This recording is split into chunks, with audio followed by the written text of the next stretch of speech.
Hello and welcome to this fabulous and extremely quiet Lexus IS300h. This is of course the hybrid model. Together it produces 164 kilowatts. It can be driven in either electric mode or in automatic, which means it charges itself up as you go along. This car is the executive model. It has all the bells and whistles you could ask for: navigation, adaptive cruise control, comfort access, leather seats. Even the heated steering wheel option is added on this car. Now, first impressions. This car is extremely quiet. It's quite comfortable.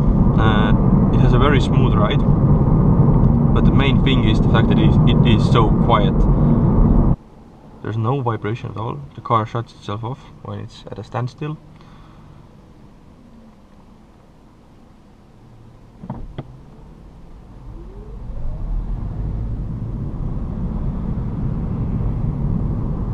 And when the car realizes it needs more power, it will turn the petrol engine on. It is so seamless. You do not understand when it's on, when it's off.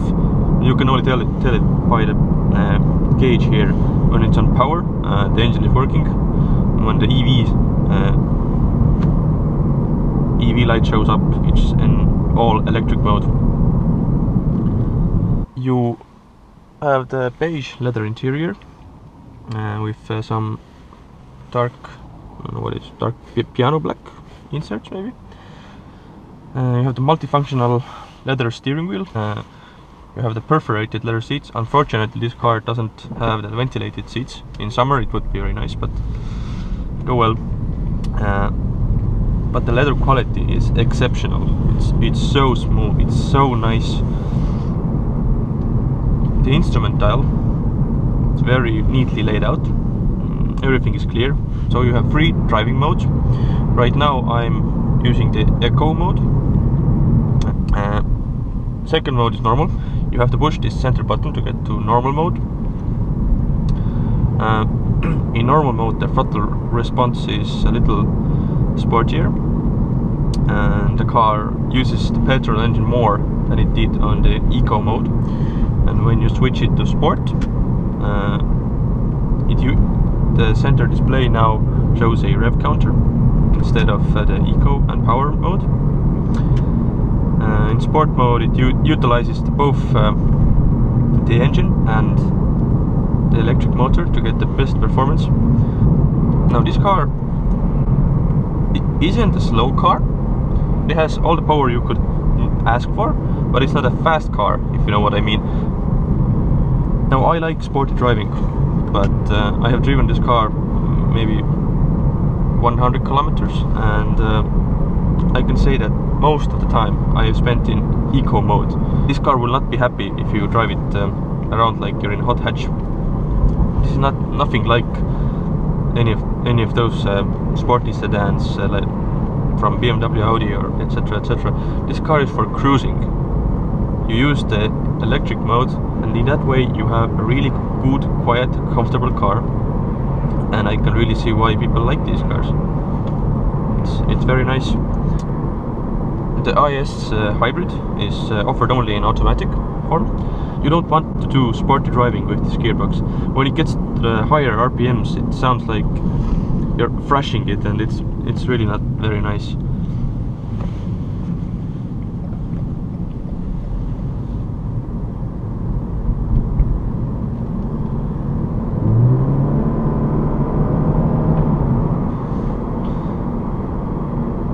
It's better off to use this car slowly.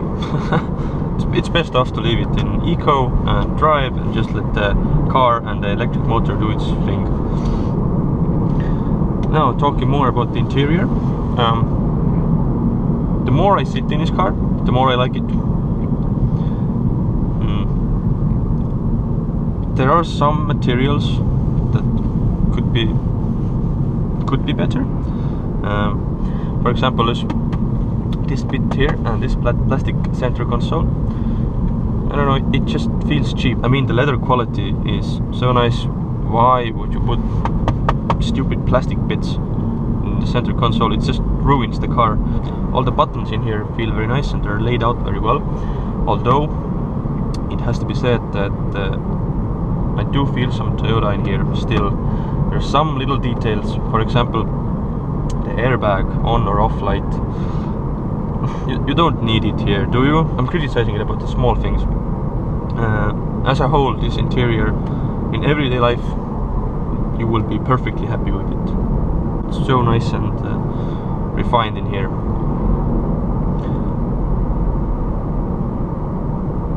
Now I'm gonna shortly go through the center display.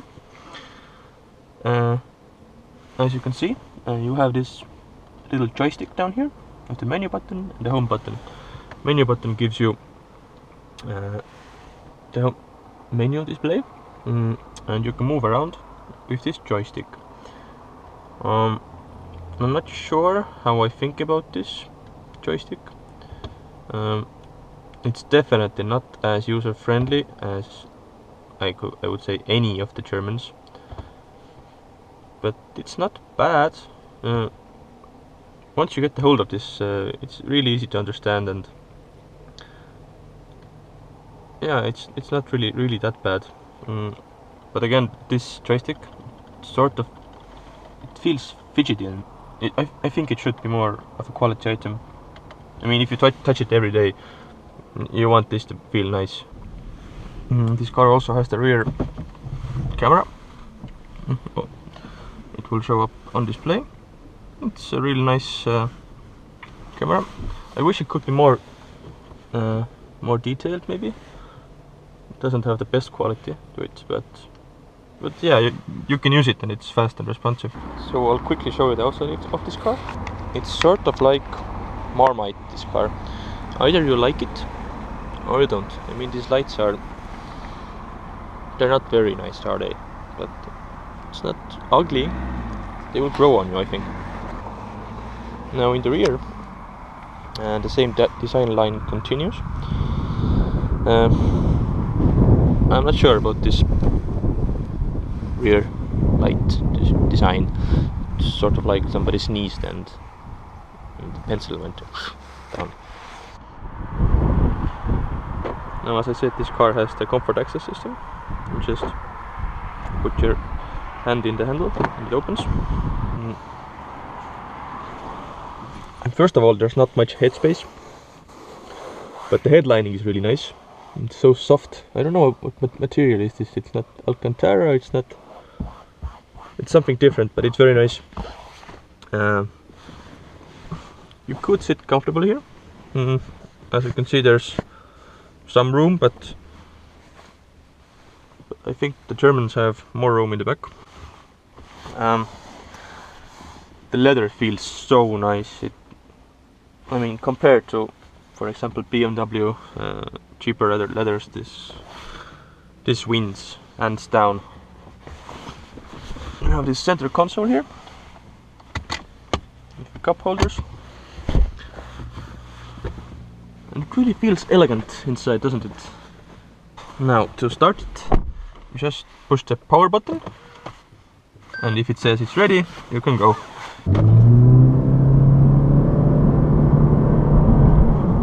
As far as acceleration is concerned, it's okay, and it's just that. As I said, this is not a fast car in any way. A little bit more on the navigation. I wouldn't spec it. I think it's quite pointless. The new phones, tablets, whatever, their navigations are so much better and easier to use. Other than that, the center display it works out nicely, but I wouldn't add the navigation option if you're speccing this car. It has everything you need, and yet it's still, I think it's around 45,000 euros, maybe 44 I guess. Compared to the Germans, I mean, if you spec an Audi or a BMW in the same way, they're going into the 60,000 euro range, and that's just so much more.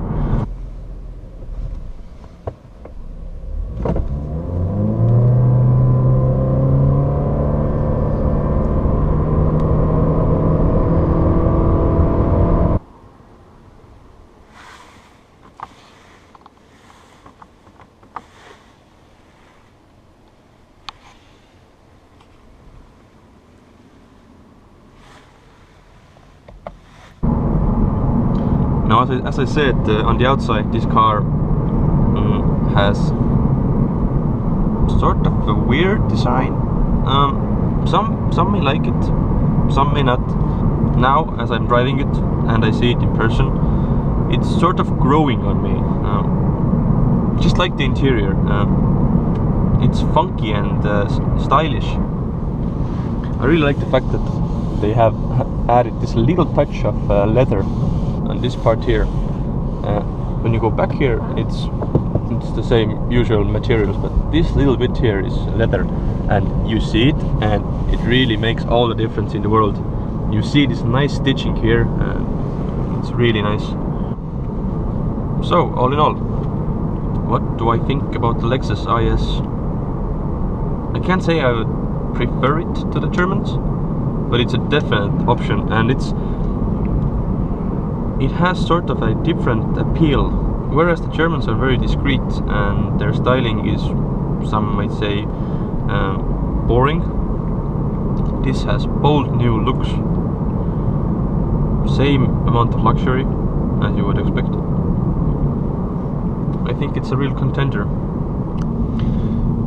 Now, I've given this a lot of thought. Nice new 7 Series, and I'm really liking this car. I thought I wouldn't. It's weird. I thought I'm gonna hate the design. I thought it's gonna be too slow for me, but yet it's growing on me. I really like the hybrid engine drive. So, all in all, I'm very positively surprised by this car. As always, thank you for watching. Comment, subscribe, let me know what you think. I will be uploading new videos soon. So yeah, see you soon guys, bye.